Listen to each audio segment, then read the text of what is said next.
Hello hello hello skip ಮಾಡ್ತಾನೆ ಕೊನೆವರೆಗೂ ಈ ವಿಡಿಯೋನ ನಮ್ಮ ಕನ್ನಡಿಗರು ಮಿಸ್ ಮಾಡೋದನ್ನು ನೀವು ನೋಡಲೇಬೇಕು. ಯಾಕಂದರೆ ಕರ್ನಾಟಕ ರಕ್ಷಣಾ ವೇದಿಕೆಯ ರಾಜ್ಯಾಧ್ಯಕ್ಷರಾದಂತಹ ಪ್ರವೀಣ್ ಕುಮಾರ್ ಶೆಟ್ಟಿ ಅವರ ಮಗ ಇದರಲ್ಲಿ ನಾಯಕ ನಟನಾಗಿ ಅಭಿನಯಿಸಿದ್ದಾರೆ. ಈ ದಿನ ನಿದ್ರಾದೇವಿ ನೆಕ್ಸ್ಟ್ ಡೋರ್ ಎಂಬತಕ್ಕಂಥ ಸಿನಿಮಾದ 2ನೇ ಸಾಂಗು ಇವತ್ತು ಲಾಂಚ್ ಆಗ್ತಾ ಇದೆ. ಲಾಂಚ್ ಮಾಡ್ತಾ ಇರೋರು ಗೋಲ್ಡನ್ ಸ್ಟಾರ್ ಗಣೇಶ್ ಅವರು. ನಂದು ಒಂದು ವೇಳೆ ಇದನ್ನು ಹಾಡಿರೋರು ಸೋನು ನಿಗಮ್ ಅವರು ಇರಬಹುದಾ ಅಂತ ಒಂದು ಗೆಸ್ ಇದೆ. ಯಾಕಂದರೆ ರೊಮ್ಯಾಂಟಿಕ್ ಗಣೇಶ್ ಅವರ ಸಿನಿಮಾಕ್ಕೂ ಕೂಡ ಅವರೇ ಹೆಚ್ಚು ಹಾಡಿರೋದು. ಅದನ್ನು ಲಾಂಚ್ ಮಾಡೋಕ್ಕೂ ಕೂಡ ಇವರೇ ಬಂದಿದ್ದಾರೆ ಅಂದರೆ ನಂದೊಂದು ಗೆಸ್ಸು ಎಲ್ಲ ಒಂದು ಕಡೆ ಆಗ್ತಾ ಇದೆ. ಸ್ಕಿಪ್ ಮಾಡ್ದೇ ಕೊನೆವರೆಗೂ ಈ ವಿಡಿಯೋ ನೋಡಿ.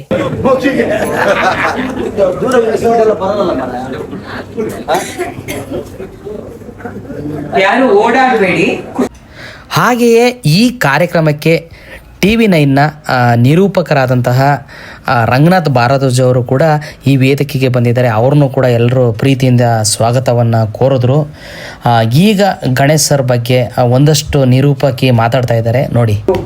ಗಣೇಶ್ ಸರ್ ಹಾಡುಗಳು ಮೊದಲ ಸಿನಿಮಾದಿಂದ ಇವತ್ತಿನವರೆಗೂ, ಮೊದಲು ಅವ್ರ ಸಿನಿಮಾದ ಹಾಡುಗಳು ಹಿಟ್ ಆಗುತ್ತೆ, ಆಮೇಲೆ ಸಿನಿಮಾ ಹಿಟ್ ಆಗುತ್ತೆ ಸರ್. ಅದ್ರದ್ದು ಒಂದು ದೊಡ್ಡ ಹಿಸ್ಟ್ರಿನೇ ಇದೆ. ಹಾಗಾಗಿ ಇವತ್ತಿನ ಈ ಕಾರ್ಯಕ್ರಮಕ್ಕೆ ನೀವು ಹಾಡನ್ನ ಬಿಡುಗಡೆ ಮಾಡ್ಕೊಡ್ತಾ ಇರೋದು ಸರ್ ಬಹಳ ಬೇರೆ ರೀತಿಯ ಕಳೆ ಕೊಟ್ಟಿದೆ ಅಂತ ಹೇಳಿದ್ರೆ ಬಹುಶಃ ತಪ್ಪಾಗೋದಿಲ್ಲ. ಮೊದಲಿಗೆ ಕಾರ್ಯಕ್ರಮಕ್ಕೆ ನಿಮಗೆ ಬಹಳ ಪ್ರೀತಿಯ ಸ್ವಾಗತ ಇಡೀ ಚಿತ್ರತಂಡದ ಪರವಾಗಿ. ಆಂಟಿಕ್ ಹಾಡು, ಮ್ಯೂಸಿಕ್ ಮಾಡಿರೋದು ನಕುಲ್ ಅಭಯಂಕರ್ ಅವರು, ಹಾಡಿರೋದು ಸೋನು ನಿಗಮ್ ಅವರು, ಲಿರಿಕ್ಸ್ ಬರ್ದಿರೋದು ನಮ್ಮ ರಾಘವೇಂದ್ರ ಕಾಮತ್ ಸರ್.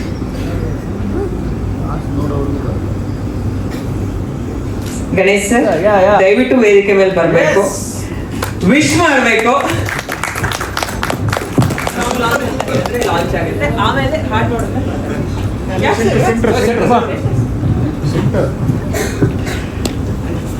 ಕರೆಕ್ಟಾಗಿ ರಂಗನಾಥ್ ಸರ್ ಜೊತೆ ಮಾತಾಡ್ತಾ ಪೂರಿ ಜಗನ್ನಾಥನ ಬಗ್ಗೆ ಮಾತಾಡ್ತಾ ಇದ್ವಿ, ಹಾಗಾಗಿ ಕೇಳಿಸ್ಲಿಲ್ಲ.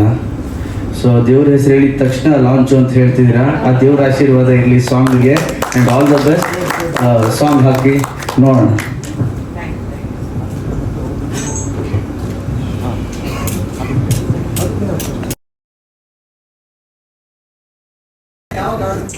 ಒಂದು 6 months ಬ್ಯಾಕ್ ಅನ್ಸುತ್ತೆ, 6 ತಿಂಗಳ ಹಿಂದೆ ಆಡ್ಸಿದ್ದು. ಸಾಂಗ್ ಎಲ್ಲ ಮುಂಚೆನೆ ರೆಡಿ ಆಗೋಗಿತ್ತು, ನಮ್ದೆಲ್ಲ ಶೂಟ್ ಎಲ್ಲ ಮುಗೀತು. ಶೂಟ್ ಮುಗಿದಿತ್ತು ಮಾರ್ಚ್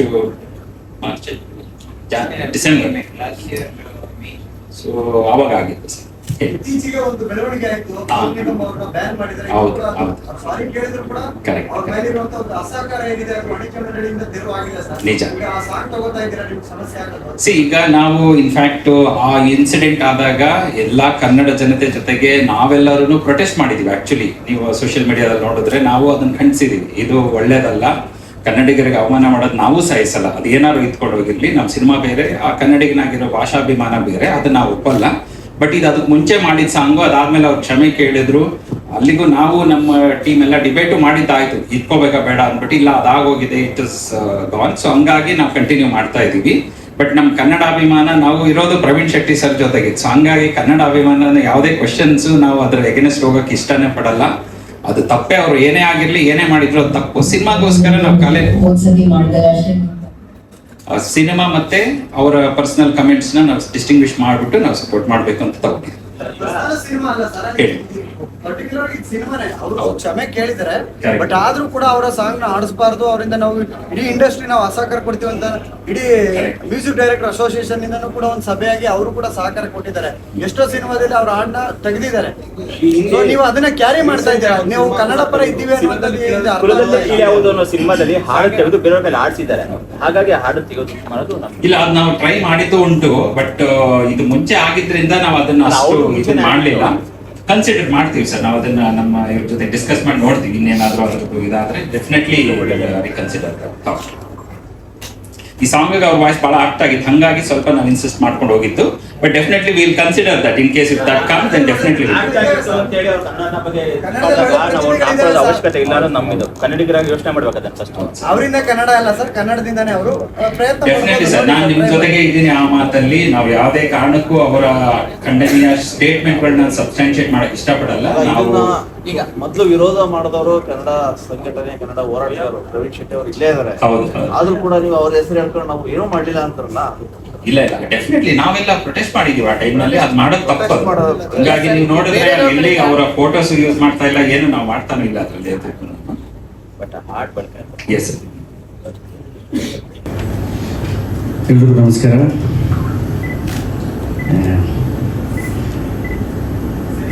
ಸಾಂಗ್ ಕೇಳಿದ್ರೆ ಭಾಳ ಚೆನ್ನಾಗಿದೆ ಆ್ಯಂಡ್ ನೀವಿಬ್ಬರು ಭಾಳ ಚೆನ್ನಾಗಿ ಕಾಣಿಸ್ತಿದ್ದೀರಿ. ವೆರಿ ಮೆಲೋಡಿಯಸ್ ಆ್ಯಂಡ್ ನಿಮ್ಮ ತಂಡಕ್ಕೆ, ನಿಮ್ಮ ಡೈರೆಕ್ಟರ್, ಪ್ರೊಡ್ಯೂಸರ್ ಆ್ಯಂಡ್ ನಿಮ್ಮ ಮ್ಯೂಸಿಕ್ ಡೈರೆಕ್ಟರ್ ಎಲ್ರಿಗೂ ಕಂಗ್ರ್ಯಾಚುಲೇಷನ್ಸ್. ತುಂಬ ಚೆನ್ನಾಗಿದೆ ಆ್ಯಂಡ್ ಆಲ್ ದ ಬೆಸ್ಟ್ ಇಡೀ ತಂಡಕ್ಕೆ. ಹಾಗೆ ಪ್ರಶ್ನೆ, ಇದು ಹಾಡು ಕೇಳ್ತಿದ್ದಂಗೆ ಅಂದ್ಕೊಂಡೆ ಇದು ಕೇಳಬೇಕಲ್ಲ ಒಂದ್ಸಲ. ಇನ್ನು ಪ್ರಾಮಾಣಿಕವಾಗಿ ನಾನಿದ್ರೂ ಇದು ಕೇಳುವಂತಹ ಪ್ರಶ್ನೆ. ನಮ್ಮಿಂದ ಅಲ್ಲ ಭಾಷೆ, ಭಾಷೆಯಿಂದ ನಾವು. ಭಾಷೆ ಉಳಿದರಷ್ಟೇ ನಾವು. ಭಾಷೆನೇ ಇಲ್ಲ ಅಂದರೆ ನಾವು ಏನು ಮಾಡೋಕ್ಕಾಗುತ್ತೆ? ಸೊ ಸಾವಿರಾರು ವರ್ಷಗಳ ಎಷ್ಟು ನಮ್ಮ ಇತಿಹಾಸ ಇದೆ ನಮ್ಮ ಭಾಷೆಗೆ, ಅದರಿಂದ ನಾವಷ್ಟೇ. ನಮ್ಮಿಂದ ಭಾಷೆ ಇಲ್ಲ. ನಮ್ಮಂಥವ್ರು ಸಾವಿರಾರು ಜನ ಬಂದು ಹೋಗ್ತಾರೆ, ಉಳಿಯೋದು ಭಾಷೆ ಒಂದು. ಭಾಷೆನ ಬೆಳೆಸ್ತೀವಿ ಅನ್ನೋದಿದೆಯಲ್ಲ, ಅಲ್ಲ. ಇರೋ ಭಾಷೆಯನ್ನು ಉಳಿಸಿದರೆ ಅದೇ ಧನ್ಯ ನಾವು. ಸೊ ಹಾಗಾಗಿ ನಿರ್ಮಾಪಕರು ಹೇಳಿದ್ರು ಕನ್ಸಿಡ್ರೇಷನ್ ಮಾಡ್ತೀವಿ ಅಂತ. ಪಟ್ಟಂತ ಹೇಳ್ಬಿಡ್ಬೇಕಾದ್ರೆ ಕನ್ಸಿಡ್ರೇಷನ್ ಏನಿಲ್ಲ, ಚೇಂಜ್ ಮಾಡ್ತೀವಿ ಅಂತ. ಭಾಷೆ ಮೊದಲು. ಆ್ಯಂಡ್ ನಿಮ್ಮೆಲ್ರಿಗೂ ಆಲ್ ದ ಬೆಸ್ಟ್ ಸರ್. ನನಗೆ ಭಾಳ ಇಷ್ಟ ಆಯಿತು ಸಾಂಗ್ ಓದವಿ, ಕ್ಯಾಪ್ಚರ್ ಮಾಡಿರೋದು ಅದೆಲ್ಲ. ಆ್ಯಂಡ್ ಟೈಟ್ಲೇ ಡಿಫ್ರೆಂಟ್ ಅನಿಸ್ತು ನನಗೆ, ನಿದ್ರಾದೇವಿ ನೆಕ್ಸ್ಟ್ ಡೋರ್ ಅಂತ. ನನಗೇನು ಸ್ವಲ್ಪ ಡಿಫ್ರೆಂಟ್ ಕಾನ್ಸೆಪ್ಟ್ ಇಟ್ಕೊಂಡು ಮಾಡಿದ್ದಾರೆ ಈ ಸಿನಿಮಾನ ಅನ್ನಿಸ್ತಾ ಇದೆ. ಒಂದು ನಿರ್ಮಾಪಕ ಆಗಿರಲಿ, ನಿರ್ದೇಶಕ ಆಗಿರಲಿ, ಸಿನಿಮಾಲ್ಲಿ ಮಾಡಿರುವಂತಹ ನಟ ನಟಿಯರು ಯಾರೇ ಆಗಿರಲಿ, ಸಿನಿಮಾ ದೊಡ್ಡ ಹಿಟ್ಟಾದರೆ ನಿದ್ರೆ ಬರುತ್ತೆ. ಇಲ್ಲ ನಿದ್ರಾದೇವಿ ನೆಕ್ಸ್ಟು. ಸೊ ಆಡಿಯನ್ಸು ಅಷ್ಟೇ ನಿಮ್ಮ ಪಿಕ್ಚರನ್ನು ನೋಡಿ ನಿಮಗೆ ಶಬಾಷ್ ಅಂತ ಹೇಳಿ ನಿಮ್ಗೆ ಒಳ್ಳೆ ನಿದ್ರೆ ಬರೋ ಥರ ಆಗಲಿ, ನೆಮ್ಮದಿ ಸಿಗಲಿ. ನಿದ್ರೆ ಬರೋದೇ ನೆಮ್ಮದಿಯಿಂದ, ಸುಖದಿಂದ ಅಲ್ಲ. ಒಳ್ಳೆ ಸೋಫಾ, ಒಳ್ಳೆ ಹಾಸಿಗೆಯಿಂದ ನಿದ್ದೆ ಬರೋಲ್ಲ, ನೆಮ್ಮದಿ ಇದ್ರೆ ಮಾತ್ರ ನಿದ್ದೆ ಬರೋದು. ಸೊ ಆ ಥರ ಒಂದು ಇದ್ದರೆ ನಿಮ್ಗೆ ಬರಲಿ, ಸೂಪರ್ ಡೂಪರ್ ಹಿಟ್ಟಾಗಲಿ ನಿಮ್ಮ ಸಿನಿಮಾ. ರೊಮ್ಯಾಂಟಿಕ್ ಸಾಂಗ್ ಹಿಟ್ ಆದರೆ ಸಿನಿಮಾಗೆ ಬಂದ್ಬಿಡ್ತಾರೆ, ನಿಜ ಬರ್ತಾರೆ. ಬಟ್ ಬಂದ ಮೇಲೆ ನಾವು ಸಿನಿಮಾಲಿ ಏನು ಹೇಳಿದ್ದೀವಿ ಅನ್ನೋದು ಅಷ್ಟೇ ಇಂಪಾರ್ಟೆಂಟ್ ಆಗುತ್ತೆ. ಒಂದು ಸಾಂಗಿಂದ ನಾವು ಜನಗಳನ್ನ, ಪ್ರೇಕ್ಷಕರನ್ನ ನಾವು ಥಿಯೇಟ್ರ್ ಕರ್ಕೊಂಬರ್ಬೋದು. ಒಂದು ಸಾಂಗು, ಒಂದು ಟೀಸರು, ಒಂದು ಡಿಸೈನ್, ಎಲ್ಲದರಿಂದ. ಬಟ್ ಥಿಯೇಟ್ರಿಗೆ ಬಂದ ಮೇಲೆ ನಾವು ಥಿಯೇಟ್ರಲ್ಲಿ ಏನು ಹೇಳಿದ್ದೀವಿ, ಹೊಸ ವಿಚಾರ ಏನು ಹೇಳಿದ್ದೀವಿ, ಆ್ಯಂಡ್ ಥಿಯೇಟ್ರ್ ಎಕ್ಸ್ಪೀರಿಯನ್ಸ್ ಏನು ಕೊಡ್ತಿದ್ದೀವಿ. ಆ್ಯಂಡ್ ನಮ್ಮೆಲ್ರಿಗೂ ಗೊತ್ತು ಎಷ್ಟು ಕಾಂಪಿಟೇಷನ್ ಇದೆ, ಹೇಗೆ ಸಿನಿಮಾಗಳು ಬರ್ತಾ ಇದೆ, ಹೋಗ್ತಾ ಇದೆ. ಅದೆಲ್ಲದನ್ನ ಮೀರಿ ಸಿನಿಮಾ ಒಂದು ಒಳ್ಳೆ ಎಕ್ಸ್ಪೀರಿಯನ್ಸ್ ಕೊಟ್ಟರೆ ಖಂಡಿತವಾಗ್ಲೂ ಜನ ಬಂದು ನೋಡ್ತಾರೆ. ನನಗೆ ಗೊತ್ತಿರೋ ಹಾಗೆ ರಂಗನಾಥ್ ಸರ್ ಮತ್ತು ವಾಸು ಸರ್ ಇದ್ದಾರೆ, ಹಿರಿಯ ಪತ್ರಕರ್ತರು, ಸುಮಾರು ಸ್ನೇಹಿತರೆಲ್ಲ ಇದೆ. ನನಗೆ ಗೊತ್ತಿರೋ ಹಾಗೆ ನಮ್ಮ ಕನ್ನಡದಲ್ಲಿ ಸಿನಿಮಾ ಚೆನ್ನಾಗಿದ್ದರೆ ನಮ್ಮಲ್ಲಿ ಬರುವಂತಹ ಕಲೆಕ್ಷನ್ ಎಲ್ಲೂ ಬರಲ್ಲ. ಅಷ್ಟು ಒಳ್ಳೆ ಕಲೆಕ್ಷನ್ ಬರುತ್ತೆ.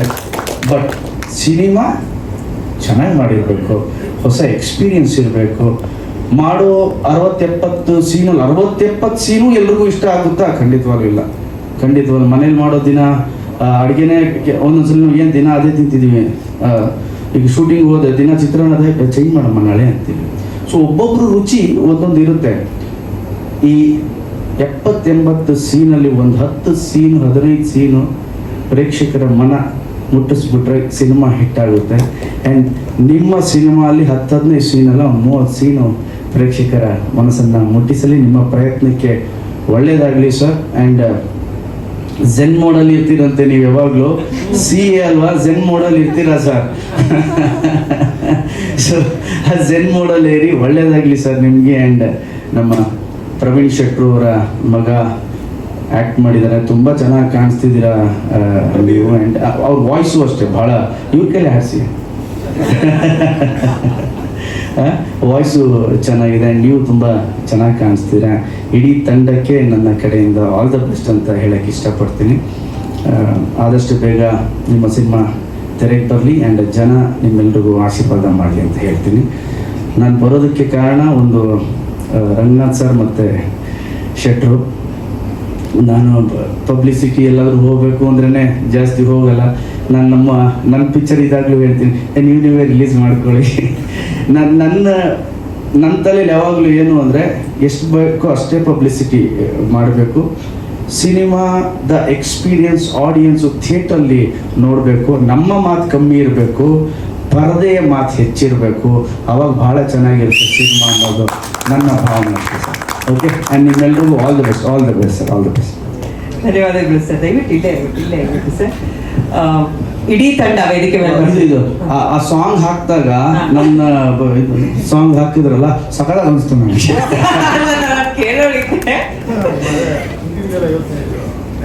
ಹಿಂದಿಂದೆಲ್ಲ ಮೋಕ್ಷ ಸರಿಗೆ ಯಾವಾಗ್ಲೂ ಸರ್ ಹಿಂದಿಂದೆಲ್ಲ ಏನು ನನಗೆ 1000 ವರ್ಷ ಆಗಿದೆ. ಇವ್ರು ಹೇಳಿದ್ರು, ನಾವು ಚಿಕ್ಕ ಹುಡುಗರಿದ್ದ ನಿಮ್ಮ ಫ್ಯಾನು, ಚಿಕ್ಕ ಹುಡುಗರಿದ್ದ ನಿಮ್ಮ ಫ್ಯಾನು ಅಂತ. ನಾನು ಅಜ್ಜಿಗೆ ನಾನು ಕಾಮಿಡಿ ಟೈಮ್ ಮಾಡಿದಾಗ 22-23 ವರ್ಷ, ಮುಂಗಾರು ಮಳೆ ಮಾಡಿದಾಗ 26-27 ವರ್ಷ. ಚಿಕ್ಕ ವಯಸ್ಸಿಗೆ ದೇವರು ಹೀರೋ ಮಾಡಿ ಜನ ಆಶೀರ್ವಾದ ಮಾಡೋರು ಅಷ್ಟೇ. ಸ್ಕ್ರೀನೇಜ್ ದೊಡ್ಡದು ಅಷ್ಟೇ. So I am just sir 32, ಇಲ್ಲ ಸುಳ್ಳು ಹೇಳಬಾರ್ದು ಸರ್, 36. ನಮ್ಮ ಸ್ನೇಹಿತರುಗಳು ಕೆಲವು ಪ್ರಶ್ನೆಗಳು ಎತ್ತಿರಲ್ಲ. ಎಸ್, ನನಗೆ ಅದ್ರ ಬಗ್ಗೆ ನನ್ನ ಸಪೋರ್ಟ್ ಇದೆ. ಭಾಷೆಗಿಂತ ಯಾರು ದೊಡ್ಡವರಲ್ಲ, ವೆರಿ ವೆರಿ ಇಂಪಾರ್ಟೆಂಟ್. ನಮ್ಮ ನಿರ್ಮಾಪಕರು ಹೇಳಿದಂಥ ಮಾತಿದ್ದೆಲ್ಲ ಅದನ್ನು ನಾನು ಮುಚ್ಕೋತೀನಿ. ನಾವು ಅದ್ರ ಬಗ್ಗೆ ಒಂದು ನಿರ್ಧಾರ ಕೊಡ್ತೀವಿ ಅಂತ. ನನ್ನ ಭಾಷೆ ನಮಗೆ ದೊಡ್ಡದು ಯಾವಾಗ ಏನು ಅಂತಂದ್ರೆ ಯಾವ ವ್ಯಕ್ತಿಯೂ ಭಾಷೆಗಿಂತ ದೊಡ್ಡದಾಗಿಲ್ಲ. ಬೇರೆಯವರ ಧ್ವನಿಯಲ್ಲಿ ಹಾಡಿಸಿ ಈ ಸಾಂಗನ್ನು ಲಾಂಚ್ ಮಾಡ್ಬೋದಿತ್ತಲ್ಲ, ಇಷ್ಟೆಲ್ಲ ಗೊತ್ತಿದ್ರು ಅನ್ನೋದು ನನ್ನ ಅಭಿಪ್ರಾಯ. ಏನೇ ಆಗಲಿ ಕನ್ನಡ ಸಿನಿಮಾಗೆ, ಇಡೀ ಈ ಚಿತ್ರತಂಡಕ್ಕೆ ಒಳ್ಳೆಯದಾಗಲಿ. ಪ್ರವೀಣ್ ಸರ್ ಮಗನಿಗೂ ಕೂಡ ಒಳ್ಳೆಯ ಫ್ಯೂಚರ್ ಸಿಗಲಿ ಅಂತ ಹಾರೈಸ್ತಾ ಈ ವಿಡಿಯೋನ ಇಲ್ಲಿಗೆ ಮುಕ್ತಾಯ ಮಾಡ್ತಿದ್ದೀನಿ. ಎಲ್ಲರೂ ತಪ್ಪದೆ ಲೈಕ್ ಮಾಡಿ, ಶೇರ್ ಮಾಡಿ, ಸಬ್ಸ್ಕ್ರೈಬ್ ಮಾಡಿ ಅಂತ ತಮ್ಮಲ್ಲಿ ವಿನಂತಿಸ್ಕೊತಾ ಇದ್ದೀನಿ. ಧನ್ಯವಾದಗಳು.